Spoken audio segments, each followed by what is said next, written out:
EWTN News is here to help you get ready to vote. With so much at stake, life, our families, and religious freedom, we're committed to keeping you informed on where the candidates stand. Join us Tuesday, November 5th for an election night special with extended coverage and expert analysis on the issues that matter to you.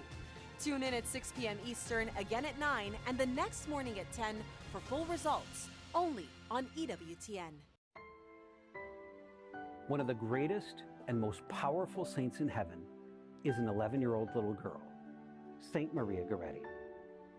Alessandro Serenelli started to take an impure liking towards Maria, and he placed the end of that file against Maria and said to her, "Maria, unless you do what I want you to do, I will kill you."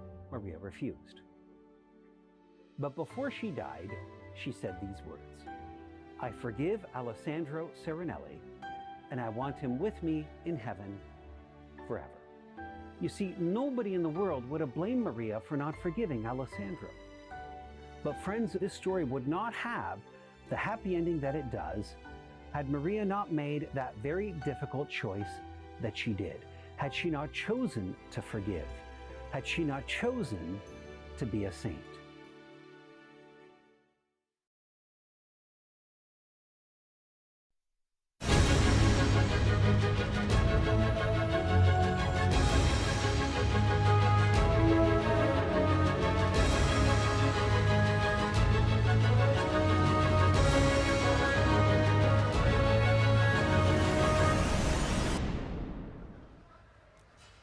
Welcome to EWTN News presents the Synod on Synodality in Rome. I'm Catherine Hadro.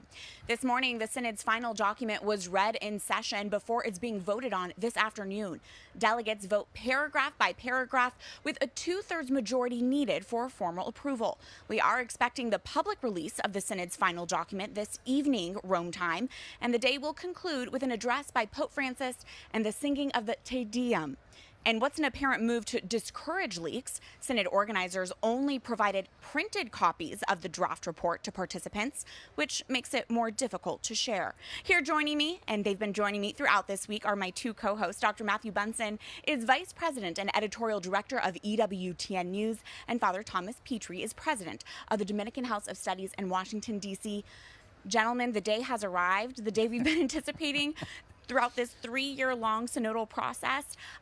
What's the mood right now? What's at the top of your mind? Well, I think, as you said, it's the document. You know, we know that this morning it was read in the hall, in the Synod hall, and that they will go through this afternoon and are voting paragraph by paragraph. I think it's interesting that in a world of increasingly digital media and social media, that they've kind of gone old school by yes. only printing copies of the draft of the document. We'll see if that actually keeps it from being shared.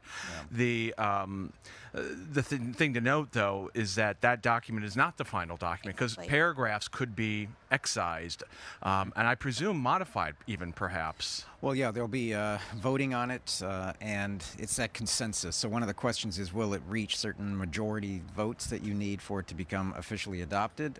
But the other thing that we're going to be anticipating is that list. We hope that they'll do it as they did last year with each of the paragraphs and what the vote tally was. That will be insightful. So that I think it's an important bit of transparency on the part of the Synod organizers. They had it last year, like I said.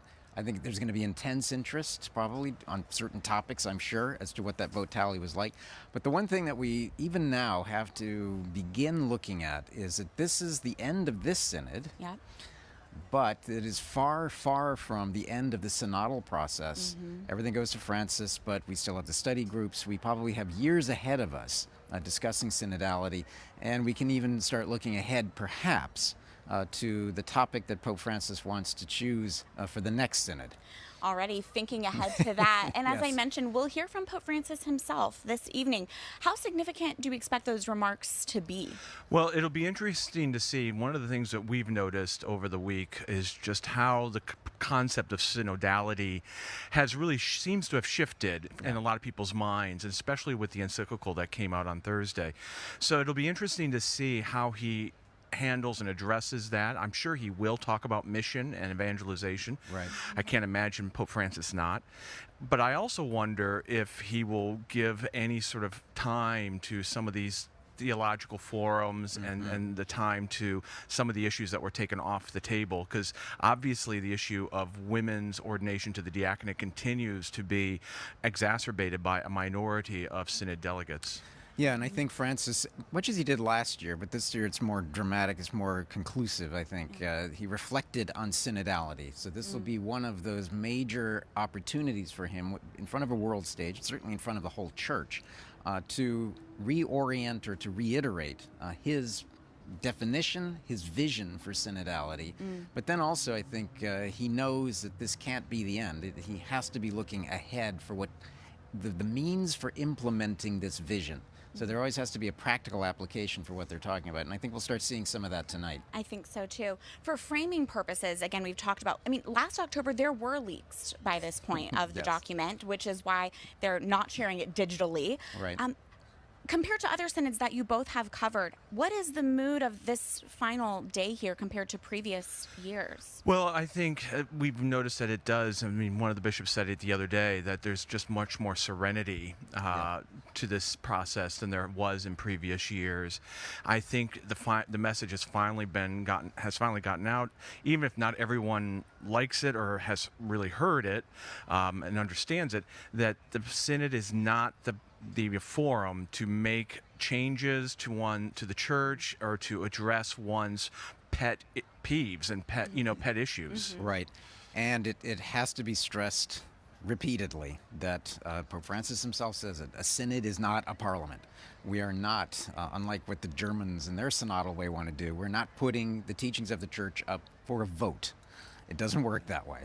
And so as we look forward to this document, let's remember that this is purely a consultative body that is presenting the final report of its deliberations, now over 3 years, but realistically 2 years, to the Pope to do with them as he will. It is purely advisory.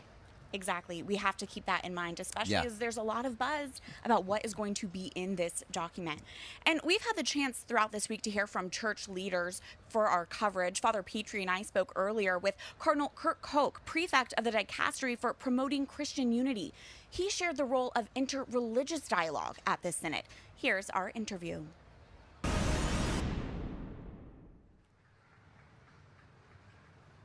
Your Eminence, thank you so much for joining us and being here.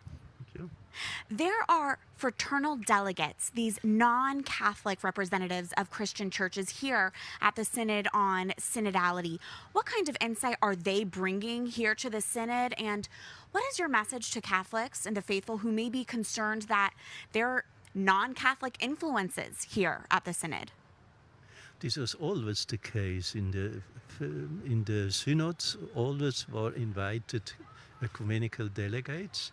In this synod, more, 16. Last year were only 12, and then some representative of some churches has said we want to be present there, and the Pope has invited 16 person, and these are also on the table and discuss and give contributions, but cannot vote. No. So they cannot vote. What do you think their contribution is? Like, how do they help us as Catholics and walk this synodal path that the Holy Father speaks about? Synodality is a very ecumenical issue. As Pope Francis said, always the ecumenical journey is synodal, and the synodal journey the Catholic Church is going now is ecumenical. And for preparation of this synod, we have made some symposium on the Angelicum about synodality in the Eastern churches and in the Western churches. We have produced 2 books, Listening to the East and Listening to the West, because every church has a synodal dimension, and they can give beautiful contribution how they live the synodality in her church, and this is helping for us. synodality and listening to members of the church and the faithful from around the world, does synodality, does it contradict papal authority? Does it oppose the ability of the See of Peter to speak with authority? Can you address that? No, I think we make the clear difference between decision making and decision taking. And in the process of decision making, all people of the church must be participated and included in this process, but the decision taking is the responsibility and authority of the bishop and of the Bishop of Rome as the Pope. And when we respect this is a very good issue for a better understanding in the church. And I think in this synod it's very important to see the different vision, the different experience in all over the world, in Asia, in Africa, in North America, in South America, in Europe, and to see to have a better vision what happens in the church worldwide. One thing we've heard from some of your brother bishops this year or this week is precisely that synodality, the synods help us to understand what the church is going through in other parts of the world, because it can happen that we can think that only the issues that we live with in the United States or in the English-speaking world are the important ones. But you, of course, are the prefect of the dicastery for the unity of Christians, and as a sort of collaborator with the Holy Father here in the Eternal City, in the heart of the Church, I imagine that you also have a larger view of the greater Church and the greater issues than we do. Yes, we are in a universal church, and we must respect this, that we have different experience in all over the world. And it's clear every bishop comes with his concerns of his country. But he must also hear what is the concerns of the other. And in this synod, we must learn to hear one another, in hearing one another, to hearing of the Holy Spirit. What the Holy Spirit want to say to the church today and for the future. And this is very important, that we have not discussion, we have not quarrel, but we have hearing of one another, and to experience what the Holy Spirit is acting today in the church. One of the things as we wind down, and I know the Synod delegates will be voting on the document on Saturday, and I know that your deliberations are all very confidential, but it does seem that for all of these synods, especially last year, but that this has been corrected might be too strong of a word for this year, that some have seen the synods as a possibility of reform or change, but this hasn't been Pope Francis's vision. His is more, it's about listening and listening to the Holy Spirit. And it seems that this week that might leave some people disappointed in the final results. The main theme of the Synod is not this reform and another reform, but is synodality. And it's clear, to deepen the synodal dimension in the Church is the true reform which the Holy Father wants for the Church, that we have a better hearing from one another. As we're here in Rome, the backdrop to the Synod is a world rife with violence, from the Russia-Ukraine war to the Israel-Hamas war. In fact, it was at last year's October General Assembly that there was the October 7th Hamas terrorist attack. In your role as prefect of the dicastery for promoting Christian unity, Your Eminence, I'm interested in hearing your thoughts. If you have advice for Catholics right now on how to best support our Jewish brothers and sisters amid this war, especially with reports of the rise of anti-Semitism around the globe. Yes, the anti-Semitism is very growing in different countries, above all in Europe and in Germany. And this is a very big challenge, and we must do many things against this anti-Semitic situation. But we are concerned about the war in Ukraine and in the Middle East. And some people said always, we have very wars in the world and you speak about synodality. But I think the problems of the world are present in the Synod, in the prayers and in the discussion, and always they give their suffering, give experience of their challenges in the different countries, and we practice in the prayer. And this is very important. The Holy Father has announced a consistory to create new cardinals, and you've been a cardinal now for 14 years. And I wonder if you have any advice that you would give to the 20 cardinals elect, on what it means to be a cardinal in our Holy Catholic Church. To be a cardinal means that he must help the Universal Church and the leader of the Universal Church, the Pope, for his ministry, and to give a wider view of the Church in the country in which he is cardinal, in which he is bishop, and to have this relation between the local church and the Universal Church. This is important for the Catholic Church because we have 2 points. First, the plurality of the local churches and the uniqueness of the Universal Church. And to deepen this relationship seems to me very important, and not only in one way. Some people have always only a one-way vision. We must give all to Rome. But they must also take some things from Rome. What is the vision of the Pope? What is his will? What he wants for the Church? And to bring these concerns from the Universal Church to the local churches. This week on Thursday, Pope Francis released his 4th encyclical on the Sacred Heart. I don't know if you've had the chance to read through it yet, as it just came out this week, but Your Eminence, do you have thoughts on Pope Francis directing us to the Sacred Heart and the fact that he timed the release of this encyclical to be during the last week of the Synod? This is, I think, a very good sign, because the Sacred Heart is very important in the heart of the Pope, because the love of God to us humankind and our love to God and to the neighbor is the concern and is the heart of the Christian faith, and to deepen this question is very important.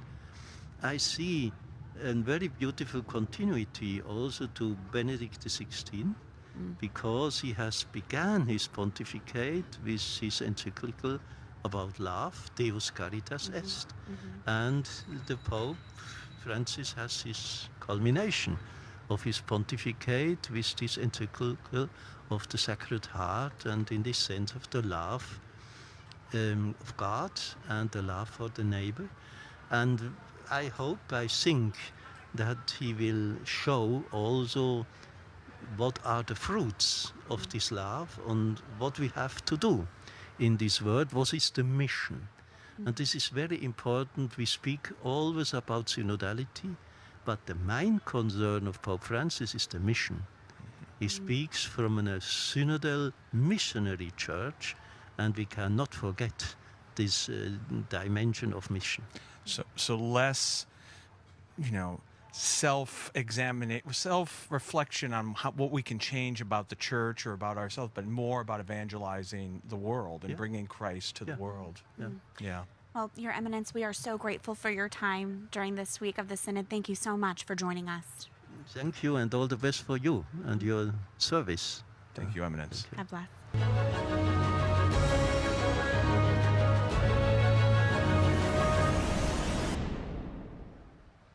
Again, that was our interview with Cardinal Koch. Grateful to speak with him during what is a busy week, and great to hear his insights about the role of interreligious dialogue here. Even though there are non-Catholic members present at the Synod, they are not voting members, and that is an important point of clarity. Absolutely. They're not voting members, and it is simply to get an outsider's perspective with whom we still share obviously a common creed, at least the Apostolic Creed, the Apostles' Creed. You know, he is one of the last great sort of collaborators in many ways with John Paul II and Pope Benedict XVI, one of our great collaborators. Yeah. And so to have his sense of how the universal church and the local church and how synodality brings this together and interacts with the papal ministry was really really edifying and inspiring. One thing too that it's worth noting that the synods, certainly in the vision of Pope Francis, are very heavily influenced. They take everything from the Second Vatican Council. It doesn't mean that they don't take anything before that. There's no rupture here, but in that sense, then you can see a very deliberate effort to advance interreligious dialogue, in particular with Judaism, and that is one of the great hallmarks of the Second Vatican Council. So it's clear that Pope Francis, in the application or implementation of synodality, sees interreligious dialogue as essential as well. Why? Because not just for evangelization, but also because of the reality of a universal church that coexists with so many different faiths, so many different creeds. And from that sense, you cannot have an authentic synodality. You can't ultimately have a successful synodality, I think, from Pope Francis's view, without being keenly aware of that relationship that has to exist. If for no other reason, then so many brothers and sisters in the church deal every day with different forms, different churches, different religions. I think especially of the suffering of our brothers and sisters across much of the Muslim world, for example, where many live in very severe circumstances. Yes, and again, if we are the salt and light of the world, that is the reality of having to coexist with different religions as well. Quickly, any other thoughts about that interview? Well, I also appreciated how he connected the encyclical that was just released, Alexit Nos, with the pontificate also of Pope Benedict XVI.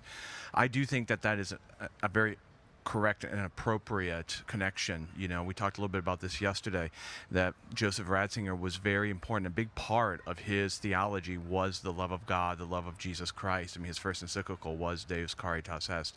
So I think to have a cardinal who worked with Pope Benedict, Joseph Ratzinger, to sort of bring that to the fore is quite remarkable. Yeah, it'll be interesting to see if Pope Francis reflects a little bit on his encyclical and drives home the point even further. Exactly, because again, it was time Tonight, for this last week of the Yes. Synod. And it has been a long month here in Rome for the delegates gathered for the Synod's second General Assembly. Ahead of the final documents released, we take a look back at their work this month so far.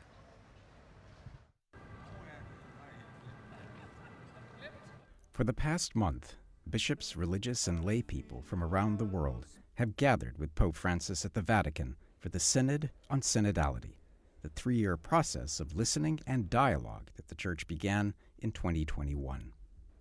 In all, 368 participants have been meeting daily inside the walls of the Vatican to explore and discern the most effective ways to carry out the Catholic Church's mission in the future.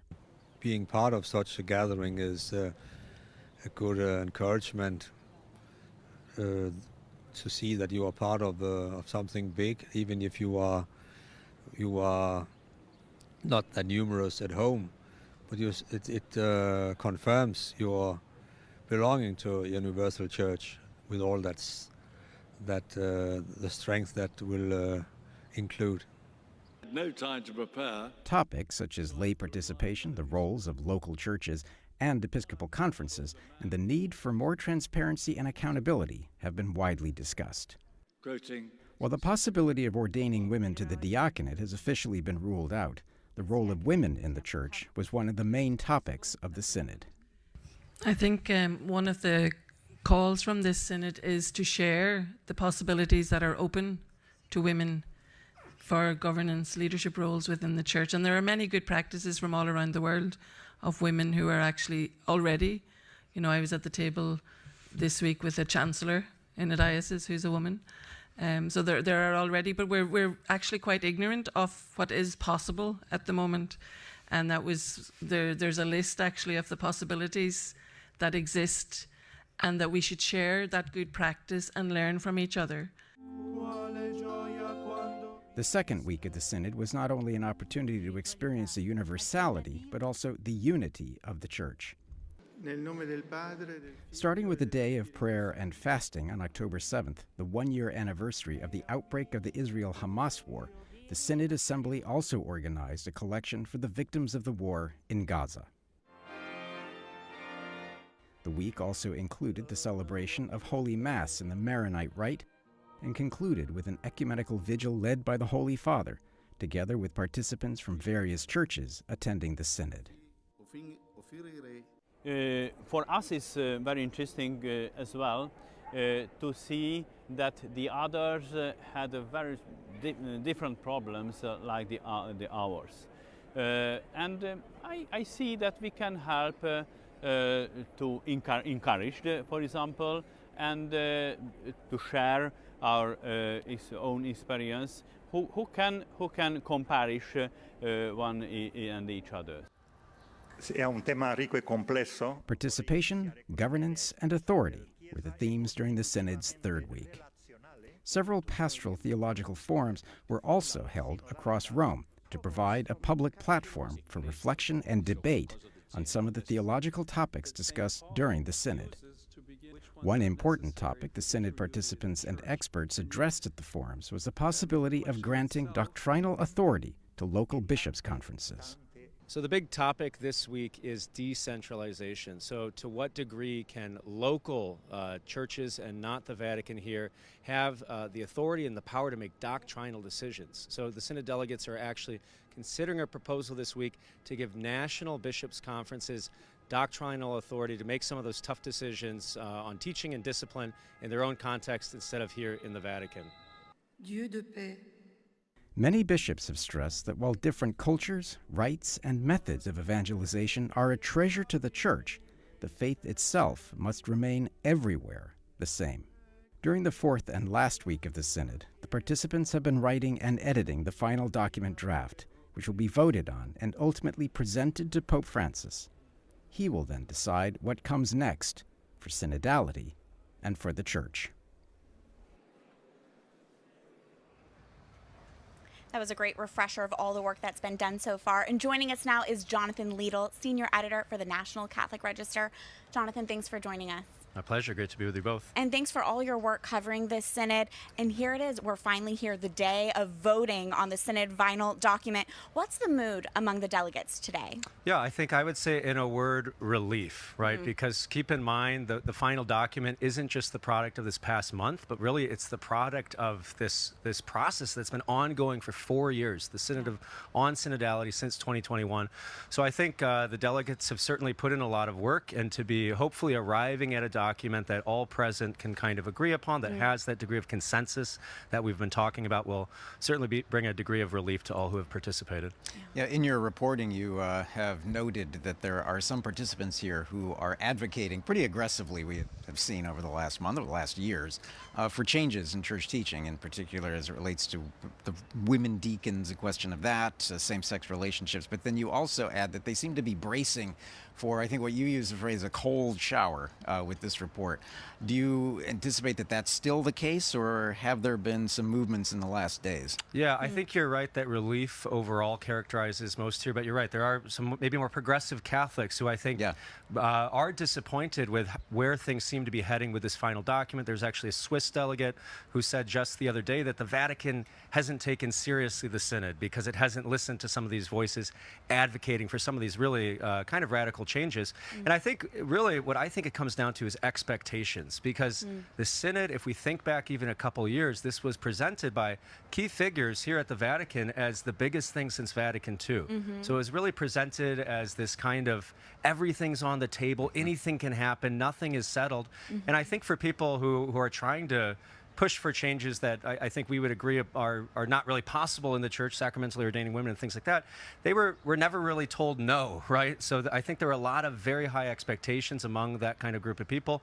And of course, we know that disappointment kind of lives in that space between expectations and reality. Well, speaking of expectations, I mean, last year it seemed like there was a little bit more media buzz compared to this year. And with the media, the Synod is trying to mitigate any leaks to the media, including ourselves. I know we're very much anticipating looking at that document, and they only printed hard copies of the draft. But do you have any insight as to what might be in that draft document? Yeah, you're right that they've taken steps to mitigate leaks, but I have talked to some delegates about what was in that initial draft and have read around about what other delegates have shared with other press outlets. And I think it really, is not that kind of revolution that some people were thinking. Really, it seems to be more of a reflection on the theology of synodality. What does it mean that the Catholic Church is synodal? What have we learned about that during these past 4 years? And what did each part of the church, different parts of the world, right, bring to the table in terms of their experience of synodality? How can we learn? And I think they're more general ideas, right, about how synodality can be carried forth at the level of the parish, in a diocese, in the selection of bishops. But maybe what we're hearing right now is not a ton of concrete proposals for how the Pope should alter canon law completely or anything like that. So a much more sober, I think, humble document is where things seem headed. Yeah, the question of canon law has certainly emerged in the Synod, but also in these theological forums that have been held around the city. I know you attended all of them. One of those, I'd hate to say hot button issues, but one of the issues that does keep coming up is that of decentralization and the possible role in terms of changing doctrine, or at least reflecting on doctrine, by Episcopal conferences. Has that become any sort of a reality that you can tell? And is that going to be one of the legacies of this particular synod? Yeah, I mean, going back a week and a half ago, that question of decentralization of doctrinal authority, giving bishops' conferences some degree of doctrinal authority, was probably the most contentious topic discussed in the Synod Hall this whole month. There was a great deal of pushback on this proposal. A number of delegates, from what we learned, made speeches before the whole assembly saying, if you decentralize doctrinal authority, you risk fracturing the unity of the church. You risk fracturing the faith, right? What might be a sin in Poland could be endorsed by the bishops across the border in Germany. So there was a lot of pushback on that. And this is the one question that when I talked to my sources, I asked, what does that look like in the initial draft? And they said it looks fine. They take our concerns into account. There's really, at least at this point, just a request for greater clarity on what is the doctrinal authority. And there's also an emphasis that nothing should be done that would fracture the unity of the church. So that's in the initial version, right? Okay. And we'll be keeping an eye on what the final document says in that regard. So a lot of pushback in the Synod halls, but any sense of Pope Francis's thoughts and feelings on this topic? Well, we go back to Evangelii Gaudium in 2013, which was this document in the first year of Francis's pontificate that many say is kind of the blueprint for his papacy. And he does talk about sound decentralization, including doctrinal authority for bishops' conferences. But something really, really interesting that actually came up in the Synod Hall is that in the Italian version of Evangelii Gaudium, when it talks about that, when it talks about doctrinal authority for bishops' conferences, it uses this word qualche, which means some kind of, right? So there needs to be more thought about what exactly that would look like, whereas in the English version, it's just wide open doctrinal authority. So I think I think this is one of the questions when the Pope, whatever he decides to do with what's happened here at the Synod, we'll look to see what he does regarding decentralization of doctrinal authority. I think we'll have a clear idea of what he thinks then. Yeah, so there was obvious discussion, debate, contention over the issue of Episcopal conferences and authority. And yet, I know you've talked to a lot of the delegates here. We've interviewed some of the bishops who've been in attendance, and there seems to be a much, and the word has been used, serene atmosphere around these deliberations this year. Are you seeing that? But also, is it because they know each other? Is it because they know the process better? Why is it more serene? Yeah, I think it definitely is. I think it's definitely those two things. I think you hear these stories, right? People coming back, and some of these delegates from other countries are now friends. We think of Bishop Robert Barron and maybe Bishop Stefan Oster of Passau, Germany. A friendship emerged there. I think the process, the conversation, and the Spirit method has, more familiarity with that. But I'd also say, if we think back to last year, it was like everything in the kitchen sink, right? It was like we were talking about every possible issue. And I think this year, Pope Francis' decision to move some of those hot button issues to those study groups, to focus here on the nature of synodality, has really just kind of allowed delegates to not really, I think, worry as much about what might be up in focus kind of at the topic at hand. But you're right, it has contributed to the minority group notwithstanding. Yes, because they have certainly made a lot of noise, but as I've tried to cover in my reporting, I think that noise is much louder than the actual reality inside the Synod Hall. It's a very, very vocal but very small minority who are agitating for some of these things. Dare we say that there is a consensus that has been achieved. Yeah, maybe not 100%, but certainly most of the voices, it seems like, have landed. I mean, certainly emphasizing the importance of the role of women in the church and how the church can improve upon recognizing that in different capacities. But yeah, some of these more radical proposals, it seems like they have not been kind of agreed upon by most people there. Jonathan, with our last minute with you, what's your sense on what the legacy of this synod will be? Yeah, I think Pope Francis has really called us all together to have this experience of synodality. That's what we've talked about. In a sense, it's the process of kind of entering into these synodal discussions, and more so than any concrete proposals. But I go back to expectations, because I think for some people their hopes were so high that this would lead to some kind of radical changes in the church. And I think for other people, because those people had those expectations, there was a lot of concern and worry about what the synod might usher in. I think so all of us, wherever we come from, wherever we're standing, might recognize that through this process, Pope Francis has really invited us to listen, right? To first listen to the Holy Spirit, and to listen to each other, and to really discern and pursue ways to invite all Catholics into the mission of the church, which is really to evangelize. Well, I want to encourage our viewers to look at honest reporting on what's happening here at the Synod. You're reporting at ncregister.com. Jonathan, thank you so much. Thanks so much. Sunday not only marks the end of the Synod, it also marks the unveiling of Bernini's Baldacchino covering the main altar in St. Peter's Basilica after 8 months of refurbishment. EWTN Vatican correspondent Paula Ariasa gives us an inside look. The scaffolding invades the main altar of St. Peter's Basilica. It's part of the restoration work on Bernini's bronze baldachin, a monument whose last restoration was in 1758. The work will be unveiled on October 27th. The Vatican initiated this restoration in preparation for the Jubilee of Hope, which will see millions of pilgrims from all around the world gathering in the Eternal City. The restoration not only focuses on the baldachin's brilliance, but also aims to captivate those who will view it. So that the pilgrims arriving for the Jubilee can enjoy this explosion of color, this explosion of perfection, and the joy that the monuments truly convey. Cardinal Gambetti, responsible for coordinating the works in the Basilica, hopes that this pilgrimage year will promote peace in various regions of the world. The hope is that something happens during the Jubilee that touches hearts and opens a vision, a horizon that can redirect the course of humanity in a different direction. The structure weighs more than 60 tons and stands as tall as a nearly 30-meter-high building. The restoration was made possible thanks to the Knights of Columbus, who contributed more than $750,000 to the project. One of the restorers explained that the primary change is in the acquisition of light, a cleaning process that rediscovered the gold leaf covering the baldachin's bronze structure. Dust, cleaning materials, and humidity had created a layer over the gold, dulling its shine. The restoration focused on bringing this material back to the surface. This work is of great importance to the Basilica, as the baldachin occupies a central place for Christians. The place is not by chance. The place is absolutely crucial. We are in the middle of the zenith, the vertical line that unified the top of the dome and the tomb of Peter. So we are exactly on the same vertical line, where they were absolutely conscious about the symbolic function of this position. The architects of this work, Bernini and Francesco Borromini, had to calculate how to support the weight of the bronze structure, as underneath lies a void, the crypt of the Basilica, where the remains of almost 150 pontiffs are found. Well, I need to make my way over to St. Peter's to get a look at that Amen. myself. How beautiful is that? Father, did you have any thoughts on that discussion we had? Well, Jonathan is always very articulate, and he's got a great analysis. I think he's absolutely right that there's a vocal minority that has been pushing for change, and that was somewhat encouraged by organizers of previous synods.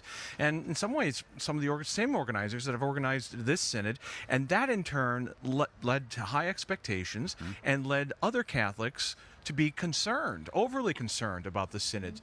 Now, my concern now is, yes, there cannot be ordained women deacons. There cannot be women deacons, I mean, in any sense of the term. And it seems after the meeting on Thursday, right, with Cardinal Fernandez, that this idea is still being thought about, that's still being talked about, and I wonder why. I mean, and is that unfair to that small minority of women, especially, who are being somewhat led on here? It seems to me. Right. Pope Francis was pretty clear. We all go back to that interview he gave with 60 Minutes, where Nora O'Donnell asked him about women deacons, and he said, if you're talking about attaching this to holy orders, no. A very strong no. A very strong no. And she was taken aback, but I think Pope Francis, again, has been very clear. Now, in fairness to this discussion, Cardinal Fernandez, in his encounter with the Synod delegates who were pressing him on this vocal minority, did reference a commission that was established by Pope Francis, the second commission, in this case headed by an Italian cardinal, Giuseppe Petri, that is looking into the question that certainly historically of is there some form of a diaconate not attached to holy orders, but what did that look like? And Cardinal Fernandez also stipulated that, well, there's some argument that there might have been something, but it was more of a blessing rather than any form of ordination. So that's still being studied, but I think that's, on the one hand, to your very important point, that continues to give a ray of hope to those who are progressives who want this change, and also a real bit of consternation and anxiety to others who fear where that might lead. And again, confuse those expectations for everyone in the church. Can you just expand on the role of these study groups as to how it relates to this synod? Yeah, well, Pope Francis, as we now know, we've known now for about a year, has decoupled, essentially detached from the deliberations in the Synod, all of those hot-button controversial issues, and handed them off to 10 different study groups. The most famous, the one that we've heard the most about this last few weeks, is Study Group 5, which is looking at ministry in the church, and that's where all this controversy came in. Pope Francis wanted this removed from the Synod precisely to achieve the results that we've had these last few weeks, where it is much more focused, it's much more serene. People are able, in some ways, to relax, save for this, again, very aggressive minority of progressive Catholics who are asking, as you say, the impossible. Well, and that notion of relaxing and serenity, we've heard all the bishops we've had on this week. Every single one of them has spoken just very positively about the experience of sitting at table with bishops and delegates from other parts of the world, and just hearing, especially in those parts of the world where Christianity is in fact persecuted very harshly, and where Christians are and Catholics are a large minority, or a significant minority, just how necessary that is to know that the church is universal, and that the issues that we might face in the United States or in the English-speaking world are not the most pressing issues in other parts of the church. Yeah, one of the things that's been invoked a lot, obviously and understandably, is the Holy Spirit. And I would be very curious to hear from you, this process of discernment, of conversations in the Spirit. What do we mean by that theologically? Well, I always get nervous when we start talking about the role of the Holy Spirit, because I think there can be a temptation to use that kind of language to, in some ways, indemnify our decisions and our thought process. Right. Well, I was guided by the Holy Spirit. But that's not really how the Holy Spirit works. The Holy Spirit, of the three persons of the Trinity, is in some ways the hidden person to us, right? In as much as the Holy Spirit works in us through grace, through the gifts, and in all sorts of other ways, externally, providentially, in our lives. It is true, and St. Thomas Aquinas teaches us, this is the Church's teaching in the Catechism, that everything good that we do in grace, whether it's praying, whether it's loving and forgiving, the works of mercy, corporal and spiritual, is done with the Holy Spirit in grace.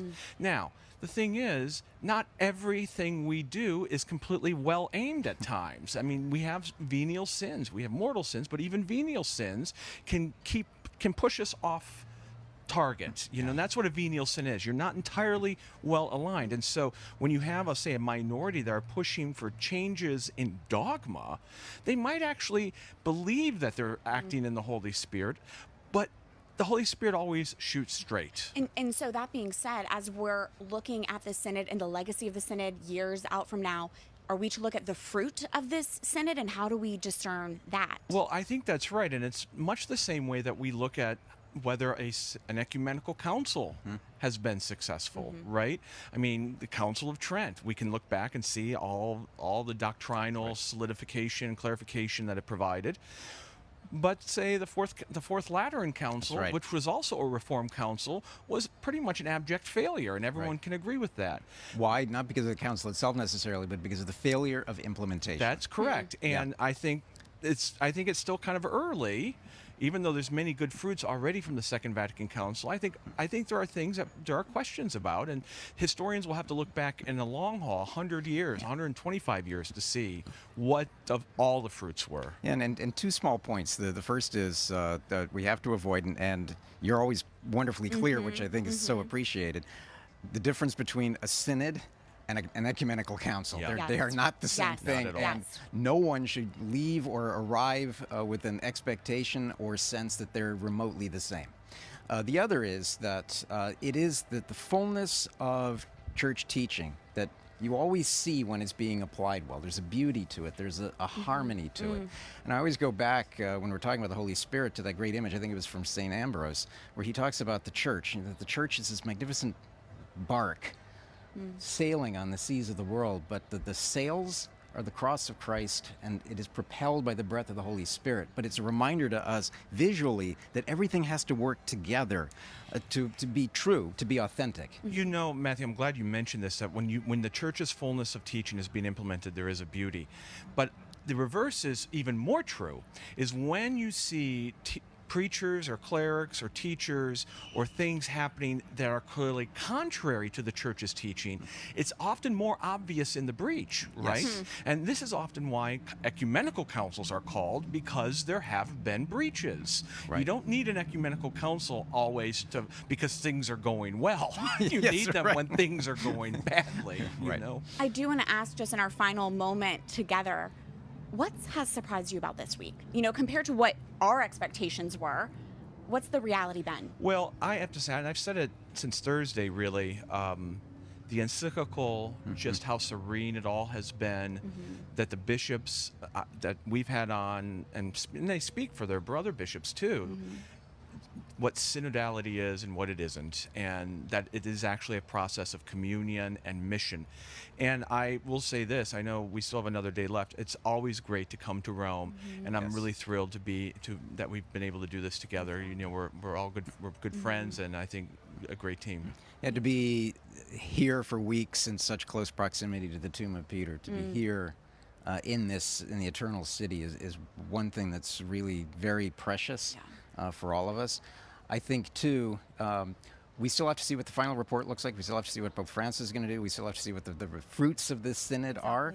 But I will say that Pope Francis was second-guessed a lot over the last 2 years about this idea of bringing all of these participants together, the small, the Circuli Minori, but sitting around round tables that were a meme fest at times, especially last year. But he may have been onto something. What have we heard this week from so many of the participants, including a lot of the bishops, that, it turns out that they had that opportunity last year to get to know each other.